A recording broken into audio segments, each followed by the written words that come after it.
காரா என்ற அசுரன் சிதம்பரத்திற்கு சென்று முக்தியை அடைவதற்காக கடுமையாக தவம் செய்தான். அவனது தவத்தில் மகிழ்ந்த சிவபெருமான் அவனிடம் 3 சிவலிங்கங்களை கொடுத்து, இந்த 3 லிங்கங்களை வழிபட்டால் முக்தி கிடைக்கும் என கூறி மறைந்தார்.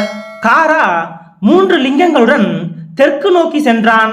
ஒரு லிங்கத்தை வலது கையிலும், மற்றொரு லிங்கத்தை இடது கையிலும், 3வது லிங்கத்தை வாயிலும் எடுத்துக்கொண்டு சென்ற அசுரன் பயண களைப்பால் சிறிது ஓய்வு பெறுவதற்காக வலது கையில் இருந்த சிவலிங்கத்தை ஓரிடத்தில் வைத்தான். சிறிது நேரத்திற்கு பின்பு கீழே வைத்த சிவலிங்கத்தை அவன் எடுக்க முயன்றான். ஆனால் அது முடியாமல் போனது. மீதமிருந்த 2 சிவலிங்கங்களுடன் பயணத்தை தொடர்ந்தான். ஏற்றமானூர் என்ற இடத்தை அடைந்த பொழுது தனது இடது கையில் இருந்த சிவலிங்கத்தை அங்கே மேற்கு நோக்கி நிறுவி